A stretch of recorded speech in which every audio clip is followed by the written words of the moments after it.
જ્યારે ક્રાંતિની શરૂઆત થતી હોય ને વરસતા વરસાદમાં પણ આટલા બધા ગ્રામજનો અહીંયા હાજર હોય ને ત્યારે એ પ્રમાણ આપી જાય છે, એ કુદરતનો સંકેત છે કે હવે પરિવર્તન નિશ્ચિત છે, હવે પરિવર્તન નિશ્ચિત છે. આ ક્રાંતિનો અવાજ છે, આ ક્રાંતિનો અવાજ છે. માં ભૌમને યાદ કરી, ભારત માતાને યાદ કરી અને આપણે જે જયકાર કરીશું. બોલો ભારત માતા કી જય. પહેલી વાત તો આપણે સૌને ખબર છે કે કોઈ ઇલેક્શનો અત્યારે નથી, આવશે 4-5 મહિના પછી, પણ ઇલેક્શન નથી તો આપણે બધા શું કામ ભેગા થયા છીએ? વાત સમજવાની છે અને ગામમાં સમજાવવાની છે કે આપણે શું કામે ભેગા થયા છીએ. વાત મારે એ કરવી છે કે આપણી જે વેદના છે, ગુજરાતની જે પીડા છે, ગામે ગામ જે સમસ્યા છે, આ સમસ્યાઓનું સમાધાન 30 વર્ષથી દીવો લઈને ગોતીએ છીએ, મળ્યું?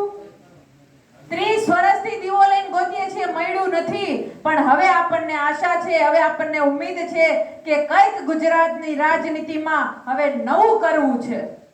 આમ આદમી પાર્ટી જ્યારથી આવી છે, 43 લાખ વોટ તમે દીધા હતા ગુજરાતની જનતાએ, અને જે તમે એક પછી એક સીટો જીતાડી રહ્યા છો, એના ઉપરથી ગુજરાતની જનતાને એક નવી આશાનું કિરણ જાગ્યું છે કે હવે કોઈ બદલાવ લાવી શકશે તો એ આમ આદમી પાર્ટી છે.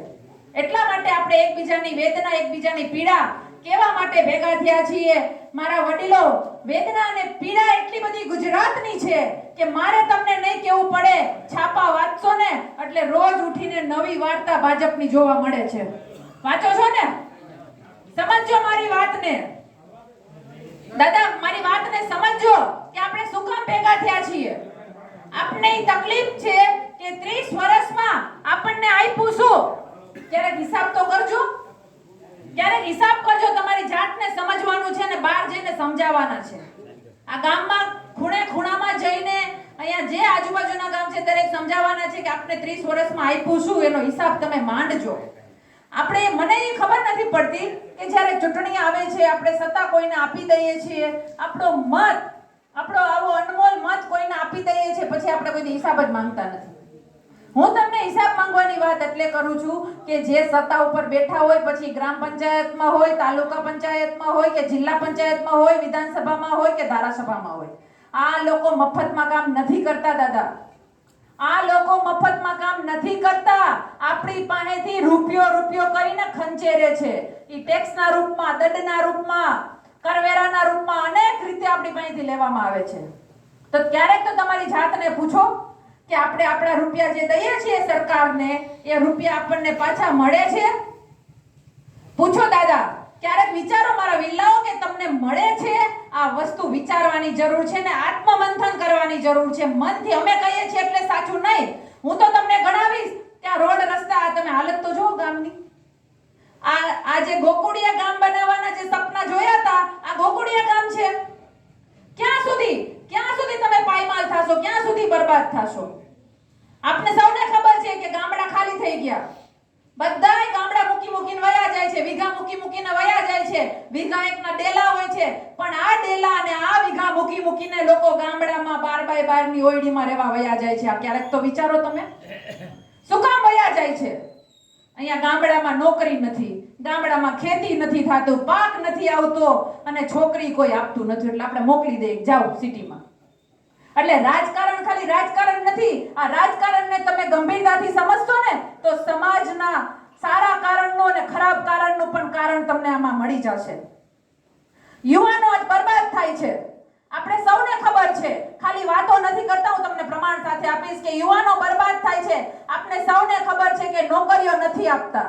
અહીંથી દીકરો આ ઝાડવા નીચે બેહીને વાડીએ જઈને પાણી વાળતો વાહિદા કરતો ઢોર ઢાખર હાચવતો ઘર પરિવાર હાચવતો આ દીકરો ભણે છે. વાત સમજો, આ દીકરો ભણે છે એવી આશા સાથે કે આગળની કોઈ પરીક્ષાઓ આવશે, સરકારી ભરતીની પરીક્ષાઓ આવશે તો હું પરીક્ષા પાસ કરીશ, આવી આશા સાથે.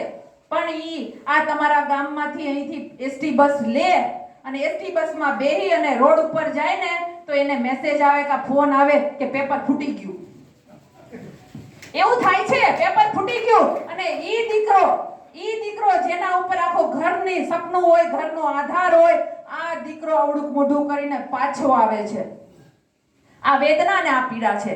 પાછો આવે છે ત્યારે ઈ માતા કદાચ દીકરો કઠણ હૃદયનો હોય છે તો રોહે નહીં, મનમાં ચિંતા કરશે, પણ એની માને ક્યારેક જઈને મળજો, અથવા તો તમારા ઘરમાં જેવી માતાઓ હશે કે એને ઈ છેલ્લે દીકરા હવે નહીં રોવે ને તો ઈ ઓયડીમાં જઈને રોઈ લે કે મારા દીકરાનું સપનું પૂરું ન થયું. આ વેદના એની છે કે તમે ભણવા નથી દેતા, અમે ભણીએ છીએ, ધરાર ભણીએ છીએ, માથે દેવું કરીને ભણીએ છીએ, તો તમે અમારા પેપર ફોડી નાખો છો. પેપર નથી ફૂટતા તો નોકરીઓ લેવા માટે પરીક્ષાઓ પાસ કરે છે, નોકરીઓ લેવા માટે 5 10 15 વર્ષ સુધી આ દીકરાઓને દીકરીઓને રાહ જોવી પડે છે. આ વેદનાના પીડા એની છે. જગ્યાઓ ખાલી હોય છે તોય ભરતા નથી. આ વાસ્તવિકતા છે. એટલું જ નહીં, સામાન્ય ઉદાહરણ આપી દઉં કે તમારે કૂપન કઢાવવા જવું હશે કે આધાર કાર્ડ કઢાવવા જવું હશે કે ચૂંટણી કાર્ડ કઢાવવા જવું પડશે, પૂછો કેટલા ધક્કા ખાવ છો, તમારી જાતને પૂછો. એક દાખલો કઢાવવા જવો હોય છે તો તલાટી મંત્રી છે કે નહીં 10 વખત તો ધક્કા ખાઈને પૂછવા જવું પડે કે એવા કે નહીં. આ વેદનાના પીડા છે. હું તમને મોંઘવારીની વાત કરું તો આપણે સૌને ખબર છે કે આજ મોંઘવારીએ માજા મૂકી છે. આજ મોંઘવારી છે. વીઘે ખર્ચો કરીને જે ધાન ઉગાડીએ છીએ, વીઘે ખર્ચો કરીને જે પાક ઉગાડીએ છીએ, એ પાક ઉગે છે ત્યારે તમને ટેકાના ભાવ મળે છે? પૂછો તમારી જાતને. એ તો આપણે કોઈ હિસાબ જ નથી કરતા. આપણે કોઈ હિસાબ નથી કરતા. આપણે એક મણ ઘઉં હોય ને એટલે આપણો ખેડૂતનો જીવ એવો હોય, આપણો ઉદાર જીવ હોય કે એક મણ ઘઉં છે ને આપણું વરસ વયું જાય. કોઈ હિસાબ નથી કરતા. ક્યારેક હિસાબ કરજો તો તમને તાળો મળી જાય. વાત ખાલી તમારે સમજવાની છે. અમે એમ કહીએ છીએ કે મફતમાં શિક્ષણ આપો. આ ગામમાં સારી પ્રાથમિક શાળા હોય, આ ગામમાં સારું દવાખાનું હોય, આ ગામના રોડ રસ્તા સારા હોય અને રહેવા જેવું એક સારું એવું વ્યવસ્થા હોય, ગંદકી વગરનું હોય, થોડીક સુવિધા હોય તો આપણા દીકરાઓ અહીંયા ગામમાં રહે કે નો રહે? રહે ને? તો એ વસ્તુ સમજવાની જરૂર છે કે તમે અમારા ગામડાઓને ખાલી કરી દીધા અને આજે સિટીમાં મરવા માટે મજબૂર થઈ ગયા છે. આ દીકરો સિટીમાં જાય છે, નોકરી કરવાના નોકરી ગોતે છે, કઈ ભેગું નથી થતું, મોંઘવારી એટલી છે, બધી જગ્યાએ લૂંટ. શિક્ષણમાં તો કે સરકારી શાળામાં છોકરાને ભણાવશું તો ગાળો બોલતા થઈ જશે, કે ખૂન ખરાબા કરતા થઈ જશે. પણ સરકારી નહીં, પ્રાઇવેટીકરણમાં એવું જ થાય છે. આ સરકારે સરકારી શાળાઓને ખતમ કરી અને પ્રાઇવેટીકરણ કર્યું. આ પ્રાઇવેટમાં પણ તમે હમણાં જ ઉદાહરણ જોયું હશે કે અમદાવાદમાં 8મા ધોરણના દીકરાએ 10મા ધોરણના દીકરાને રેહી નાખ્યો, આખો મારી નાખ્યો. વિચાર તો કરો. તો આ માનસિકતા શું કામ બગડે છે? આપણે એવા અનેક ઉદાહરણ જોઈએ છીએ કે ભાઈ નાના ભૂલકાઓ હારે દવા પી જાય છે, આખો પરિવાર સામૂહિક આત્મહત્યા કરે છે, 80 વર્ષના બા અને દાદાને દવા પીવડાવી દે છે. આવી ખરાબ માનસિકતા, આવી નબળી માનસિકતા આપણી નહોતી. આપણો યુવાન હોય, આ દેશનો કોઈ પણ નાગરિક હોય, આ દેશે તો ક્રાંતિ કરી છે. આ ખેડૂતોએ તો રેફા ભાંગીને ધાન ઉગાડ્યું છે, પાટા મારીને પાણી કાઢ્યું છે. આપણે નબળા મનના નથી, પણ આજે નબળા મનના બનાવી દીધા છે. માનસિક રીતે આપણને અપાહિજ અને ખતમ કરી દીધા છે. આ વાત તમને સમજાવવા માટે આવી છું. અને એનું મૂળ રાજકારણથી ઊભું થાય છે. દાદા સમજજો, સારા હોસ્પિટલો નથી. આજે માથે દેવા કરીને જેના ઘરનો મોભી બીમાર પડ્યો હોય કે કોઈ બીમારી ઘરે કોઈ વ્યક્તિને આવી હોય ને તો એના ઘરની પરિસ્થિતિ તમને ખબર છે, કારણ કે તમે સમાજમાં રહ્યો છો. સમાજના એ કિસ્સા રોજે રોજ સાંભળો છો. ક્યારેક સમાજ કુટુંબમાં હશે, ક્યારેક પાડોશીમાં હશે, ક્યારેક ગામનો પ્રશ્ન હશે. માથે દેવું કરી નહીં, વીઘા વેચી, ઘર વેચીને આપણે દવાખાનું કરવું પડે છે, કારણ કે જીવ તો બધાયને વાલા હોય છે ને. લાખો રૂપિયા ખર્ચીને આપણે જીવ બચાવીએ છીએ, પણ ક્યારેક કોક દીક વિચાર કરજો કે આ જીવ ભાજપે સસ્તો કેટલો કર્યો છે. હું તમને પ્રમાણ આપું કે સિટીમાં જાઓ કે ગામડાઓમાં જાઓ, ગટરોના ઢાંકણા ખુલ્લા હોય છે ને. ગટરોના ઢાંકણા ખુલ્લા રાખે છે, કામ કરતા નથી. આવડા ઢાંકણા ખુલ્લા હોય છે. જુવાન જો દીકરો ગાડી લઈને જાય છે, ભટકાઈને માથું ફૂટે છે, હેમરેજ થાય છે ને મરી જાય છે. આ મોત સસ્તું થયું. ઈ પણ ભૂલી જાઓ. હું તમને હજી ઉદાહરણ આપું કે ખોટા નિયમોના કારણે પોતાના અધિકારીઓને ભાજપના ઘર ભરાય, ભાજપના પૈસા મળે એટલે ખોટી પરમિશનો આપી દે છે. ટ્યુશન ક્લાસો 3જા 4થા માળે કરે છે. જવાની જગ્યા નથી હોતી ને અગ્નિકાંડ આવે છે. દીકરાઓ 3જા 4થા માળેથી છલાંગુ મારવી પડે છે. બળતા દીકરાઓ નીચે પડે છે, દીકરીઓ નીચે પડે છે. આ વેદના નથી તો શું છે? આ મોત સસ્તું નથી તો શું છે? બરોડામાં પાણીમાં ડુબાડી દીધા વિદ્યાર્થીઓને, બોટકાંડ થયું. નેતાઓના બલૂન તો કોઈ દી ફૂટતા નથી, નેતાઓના બોટ તો કોઈ દી ડૂબતા નથી. આવા જ બોટ કેમ ડૂબે છે? તને આ વાત સમજાવવા માટે આવી છું કે આ ક્રાંતિનો જે જ્વાળા છે ને, ક્રાંતિમાં તમારે જાગવું પડશે અને મનને જરાય નબળું કર્યા વગર, કારણ કે અહીંથી જાઓ ને એટલે એમ કે કેટલા જણા ભેગા થયા હતા એમ કે, અને જાહેરમાં નહીં પૂછી શકે ને, જાહેરમાં નહીં પૂછી શકે ને એટલે બાજુવાળો કોઈ કહેશે ને બોલ બોલી અને એમ કોણી મારીને કહેશે કે જરાક પૂછ તો કેટલા ભેગા થયા હતા. એને જરાક જવાબ દઈ દેજો કે અમે છે ને કદાચ 5 આઈશું, 10 આઈશું તો 15 આઈશું ને તોય તમને ઘર ભેગા કરવાના છીએ, આ પ્રણ લઈને આવ્યા છીએ. અને એને કેટલી બીક છે ને ઈ કહેજો, એમ કે તમે અમને પૂછો છો તો જરાક તમારા આકાઓને તો પૂછીને આવો કે તમે તો 156 કૌરવો બેઠા છો વિધાનસભામાં. કેટલા? 156 કૌરવો તરીકે ધારાસભ્યો બેઠા છે ને ભાજપના, તો પછી તમારે બધાયના ધારાસભ્ય લઈ જવાની જરૂર શું પડે છે? તમારે અમારા ધારાસભ્ય લઈ જવાની જરૂર શું પડે છે? પૂછો. જે પણ પાણી બતાવતું હોય ને એને પ્રેમથી કહી દેજો, કાઈ વાંધો નહીં, તારા 156 નથી તને પૂરા પડતા, અમારા 5 હતા એમાંથી નહીં તું લઈ જા. આ જવાબ દેતા થઈ જાજો. અને 5 માંથી તો લઈ ગયા, ઈ તો આપણે ફરી પાછા વિસાવદર જીતી ગયા. ઈ પછી દાદા મારા વડીલો વિચારજો કે આ લોકોને ડર કેટલો છે આપણાથી. એ પછી લઈ તો ગયા પણ અડધા લઈ ગયા.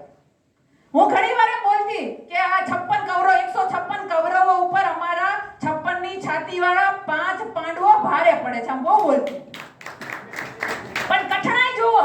હવે મારે બોલવું કેમ કે 4.5 પાંડવો, હવે 4.5 જ વૈધા. જે ભાઈ ગયા 5મા ભાઈ આપણે વિસાવદર જીતા એટલે 5મા ભાઈ વયા ગયા, પણ ઈ એમ કે અમે આમ આદમી પાર્ટીમાં નહીં, ધારાસભ્ય તો હું છું, રાજીનામું નથી આપતા. એટલે હું 4.5 કહું છું, સમજાણું તમને? એટલે હવે હું એમ કહું કે અમારા 4.5 ધારાસભ્ય છે. એટલે આ વસ્તુ આપણે સમજવાની છે કે એને આમ આદમી પાર્ટીની બીક નથી, મોટી મોટી વાતો કરે છે, તો પછી ભાઈ તમને અમારીથી તકલીફ શું છે? અહીંયા જો મારા પોલીસ મિત્રો ભાઈઓ છે, બહેનો હશે, ભાઈઓ હશે, એને હું કામ હેરાન કરે છે? એને બીક નથી તો એને હું કામ મોકલે આપણી પાછળ કે જોઈ આવો ને હું હાલે છે? એ લોકોને બીજા કઈ કામ નથી? આજે અમે આપણે પોલીસને સલામ કરીએ છીએ. મને ગર્વ છે ગુજરાતની પોલીસ ઉપર, મને ગર્વ છે દેશની પોલીસ ઉપર, પણ દુઃખ ત્યારે થાય છે કે જ્યારે ગૃહમંત્રી ખાલી ને ખાલી પોતાની ખુરશી બચાવવા માટે આ વર્ધીનો દુરુપયોગ કરે છે ને, એ વાતનું મને દુઃખ છે. અમે એવી આશા રાખીએ છીએ કે ભાઈ એને છૂટા રાખો, એને એના કામ કરવા દો. આ ગુજરાતમાં ઘણા બધા ન્યુસન્સો ચાલે છે. દારૂની ભઠ્ઠીઓ પકડવાની બાકી છે, હજી એને દારૂની ભઠ્ઠીઓ પકડવાની બાકી છે. આટલા બધા ડ્રગ્સ તમે નાખો છો, કેટલા કરોડના 2,000 કરોડના ડ્રગ્સ તમે લઈ આવો છો. ઈ ડ્રગ્સને અમારે રોકવા પડે એમ છે, નહીતર ઘરે ઘરે સુધી આવી જાય. ઈ પોલીસનું કામ છે, નહીં કરવા દે ને. ચોરને નહીં પકડવા દે, ગુંડાઓને નહીં પકડવા દે, પણ નહીં તમે જાઓ આમ આદમી પાર્ટીની પાછળ. રેશમાબેન ક્યાં છે? જાઓ પાછળ પકડો. આમના આંદોલન મોદીનો વિરોધ કરવા આવશે એમ કે છે. મોદી આવશે ને એટલે કે મોદીનો વિરોધ કરવા આવશે, પકડો એમને. એટલે કહેવાનો મતલબ કે એને આપણાથી બીક નથી તો આ બધું શું કામ કરે છે?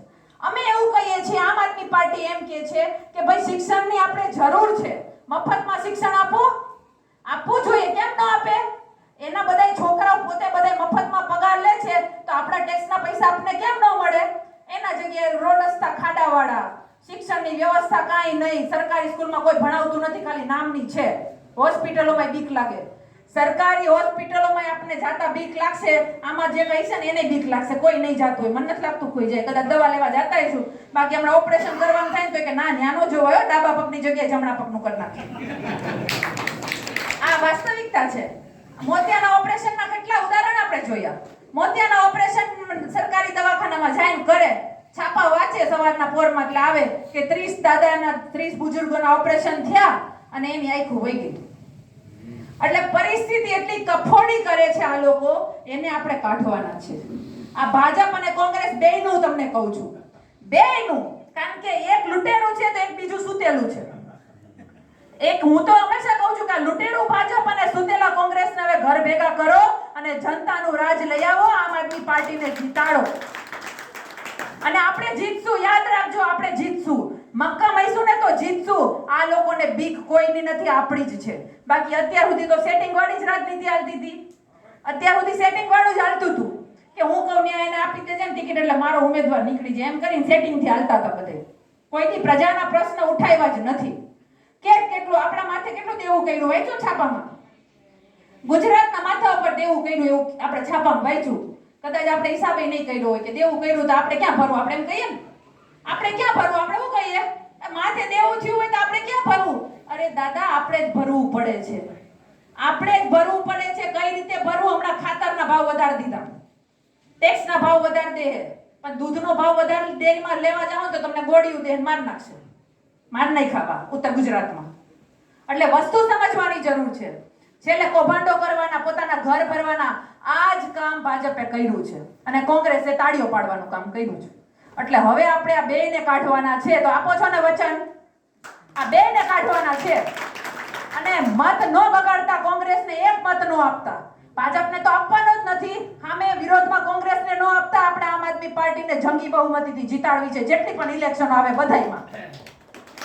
અને કેટલી એવી વેદના, છેલ્લે કાંઈ ભેગું નહીં થાય ને દાદા. હું તમને હજી ઉદાહરણો આપી દઉં કે આપણે દવાખાનાની વાત કરીએ છીએ અને જ્યારે અમે આવું કહીએ તો એવું કે ખબર, ગુજરાત મફતનું લેવા ટેવાયેલી નથી. શું કહે છે?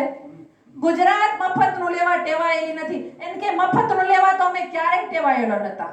અમે તો સ્વાભિમાની પ્રજા છીએ. અમે તો એક કહેવાય ને કે એક જાગૃત નાગરિક છીએ. અમને અમારા કાંડાના બળે કમાતા આવડે છે. અમે મફતનું લેવા ટેવાયેલા નથી. પણ એને કાન પકડીને કહેજો કે તમે મફતની ગાડીઓ, મફતના પ્લેનમાં ફરો છો, એનો તો હિસાબ આપો.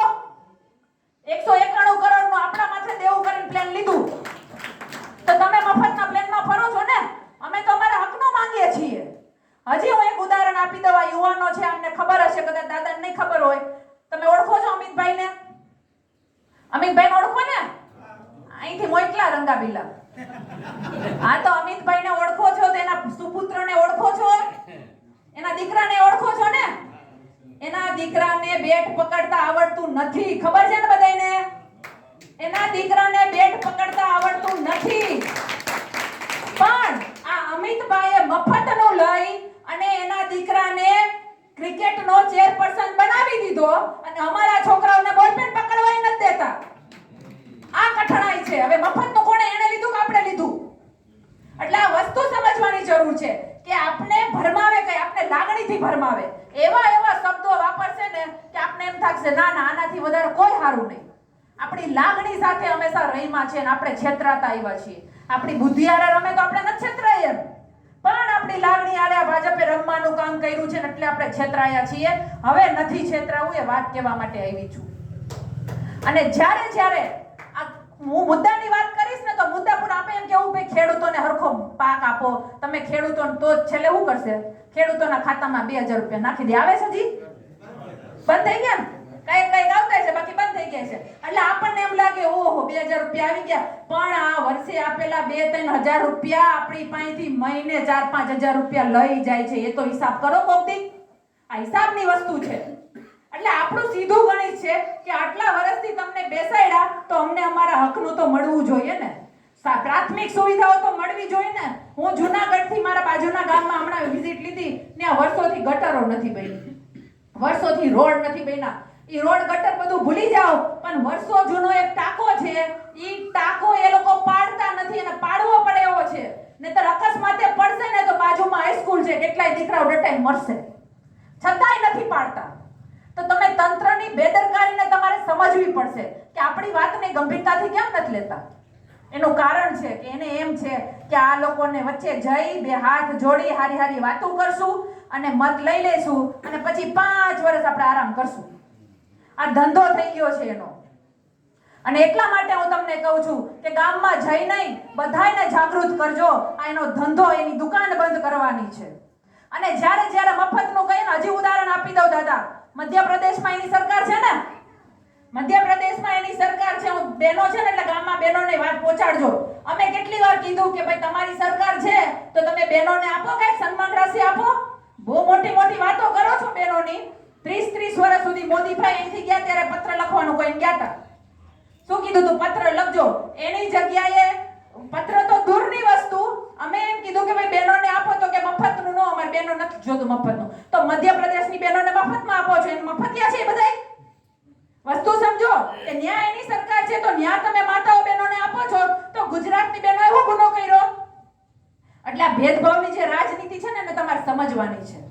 જો કે આ લોકો પાસેથી હવે અમે આશાય નથી રાખતા, કારણ કે હમણાંનો જે કિસ્સો કહું, આ માતાઓ બહેનોની પરિવારની વાત આવી એટલે યાદ આવી ગયું, કહી દઉં તમને કે એક બેન અમદાવાદમાં પોતાની નાનકડી દુકાન બચાવવા હાટુથી, પોતાનું ઘરનું પરિવારનું રોજીરોટી બચાવવા હાટુથી કે કાસલે છાટીને બળી અને સામે મરે છે, તંત્રની સામે મરે છે.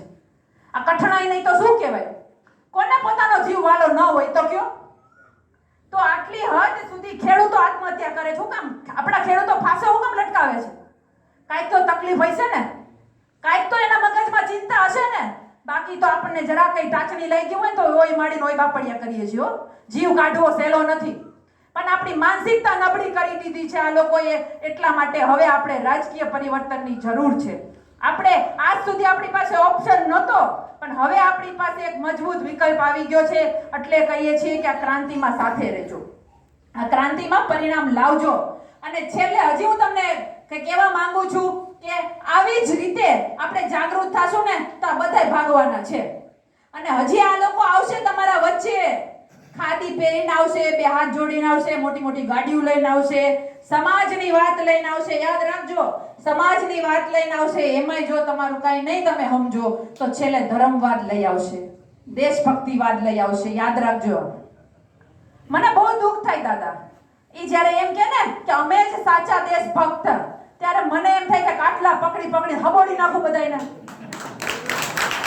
એનું કારણ છે કે આ માં ભૌમની આ ધરતી ઉપર જન્મા છીએ અને આ ધરતીએ ક્રાંતિવીરોને જન્મ આપ્યો છે.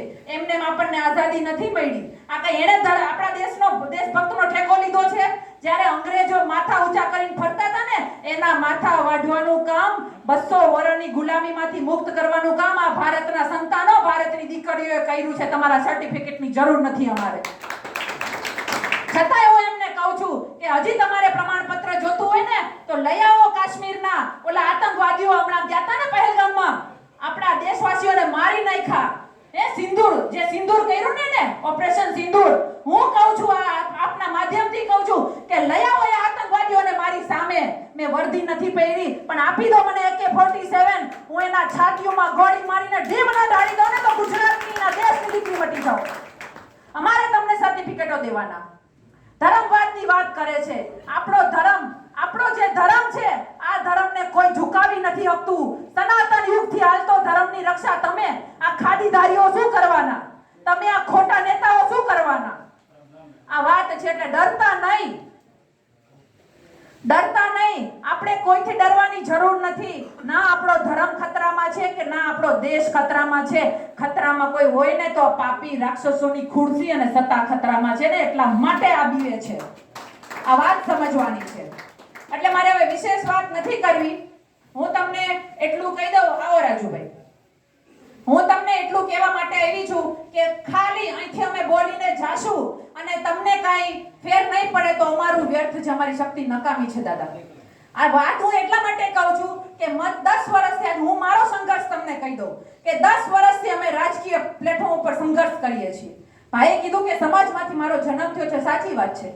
સમાજના એ આંદોલનમાંથી મારો જન્મ થયો તો દાદા, પણ એ આંદોલને અમે ગુજરાતની જનતા માટે ઘણું બધું કર્યું છે.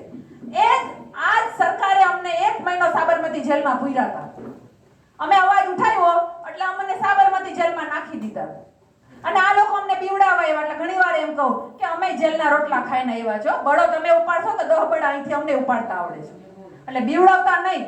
એટલે મારે કહેવાનો મતલબ એ છે કે આ લોકોની જે કિન્નાખોરી છે, આ લોકોનું જે રાજ, એની સામે જે બોલશે, જે મજબૂત થશે, એની ઉપર દમન કરશે. છતાં પણ અમે અહીંયા ઊભા છીએ.